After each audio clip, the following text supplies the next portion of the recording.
अगर इन गर्मियों आप भी अपने एयर कंडीशनर को इन्वर्टर पे चलाना चाहते हैं या सोलर इन्वर्टर पे चलाना चाहते हैं तो ये वीडियो आपके लिए होने वाला है। आज की इस वीडियो में हम बात करने वाले हैं ऐसे कुछ इन्वर्टर के बारे में जिसके ऊपर आप अपना 1.5 टन का इन्वर्टर एयर कंडीशनर भी चला सकते हैं। अगर आपके पास में नॉर्मल 1.5 टन का एयर कंडीशनर है तो उसको भी आप चला सकते हैं। तो सबसे पहले बात करते हैं नॉर्मल वाले की। तो नॉर्मल जो एयर कंडीशनर है वो काफी ज्यादा पावर यहाँ पे लेता है जब स्टार्टिंग होता है, तो उसके लिए आपको कम से कम 5 kVA का इन्वर्टर का यूज करना पड़ेगा जो कि लगभग 4 किलोवाट तक की लोड को हैंडल कर ले। हालांकि जो 1.5 टन का एसी है वो लगभग 2.5 किलोवाट तक पावर ले सकता है। तो ऐसे में जो लोड कैपेसिटी है वो आपके इन्वर्टर की काफी ज्यादा होगी, तभी वो इतनी हैवी लोड को हैंडल कर सकता है। बट जो अभी इन्वर्टर एयर कंडीशनर आ रहे हैं इनकी पावर कंजप्शन लगभग 1800 वाट या 2 किलोवाट तक होती है और ये भी कुछ टाइम तक ही रहती है। अगर रूम ठंडा हो जाता है तो ये पावर घट के 1 किलोवाट तक भी आ सकती है और कुछ केसेस में 800 वाट तक भी ये पावर जा सकती है। तो ऐसे के लिए फिर आप कम कैपेसिटी वाला भी इन्वर्टर का यूज कर सकते हैं, 3500 VA लोड कैपेसिटी वाले इन्वर्टर का यूज कर सकते हैं। बट यहाँ पे अभी मार्केट के अंदर 3 kVA के इन्वर्टर आ रहे हैं जो कि लगभग 2 किलोवाट के अराउंड लोड सपोर्ट करते हैं। तो उस इन्वर्टर का यूज आप 1.5 टन के एयर कंडीशनर को चलाने के लिए ना करें, क्योंकि 1.5 टन का एयर कंडीशनर स्टार्टिंग में 2 किलोवाट पावर लेगा। तो ऐसे में आपका इन्वर्टर फुल लोड कैपेसिटी के साथ में चलेगा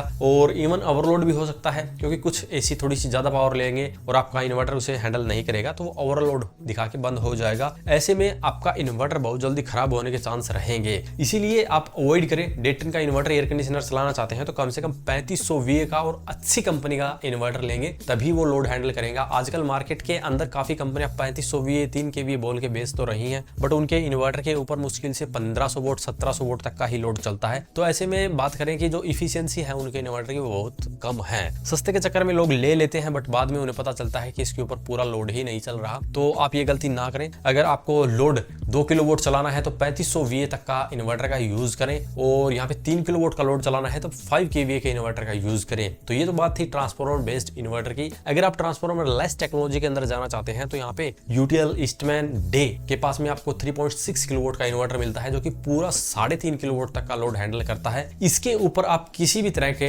इन्वर्टर या नॉन इन्वर्टर एयर कंडीशनर को चला सकते हैं और इसके ऊपर 4 किलोवाट के पैनल लगाकर आप अपना दिन में सारा दिन एयर कंडीशनर सोलर के थ्रू ही चला सकते हैं। रात में चलाना चाहते हैं तो बैटरी का यूज करके आप रात को भी चला सकते हैं। हालांकि दिन में भी बैटरी का सपोर्ट इसको चाहिए, ऐसा नहीं है कि आप बगैर बैटरी के सीधे सोलर पैनल से अपने एयर कंडीशनर चला पाएंगे। वो सिर्फ सोलर एसी के अंदर होता है। अगर आप सोलर एसी लगा लेते हैं तो उसमें direct solar panel solar AC के साथ में कनेक्ट होते हैं और आपका एसी बिना इन्वर्टर बैटरी के डायरेक्टली चल जाता है। बट वो एसी फिर महंगे पड़ते हैं। अगर 1.5 टन का normal inverter air conditioner AC की भी बात करते हैं तो लगभग 35-40 हजार रुपए में इजिली मिल जाता है। बट वहीं पे सोलर एसी के नाम पे आजकल 50 से 55 हजार रुपए तक के एयर कंडीशनर बेचे जा रहे हैं। तो सोलर एसी के लिए तो मैं बिल्कुल रिकमेंड नहीं करता, क्योंकि उसमें आप सोलर पैनल को यूज सिर्फ सोलर एसी के साथ में कर पाएंगे। इनके सोलर एसी अगर आप यूज नहीं करेंगे तो सोलर पैनल की पावर वेस्ट जाएगी। इससे अच्छा है कि इन्वर्टर बैटरी वाला सिस्टम लीजिए और अपने एयर कंडीशनर को सोलर की मदद से चलाइए और ग्रिड टाई सिस्टम लगा देते हैं तो आप अपने बिल के अकॉर्डिंग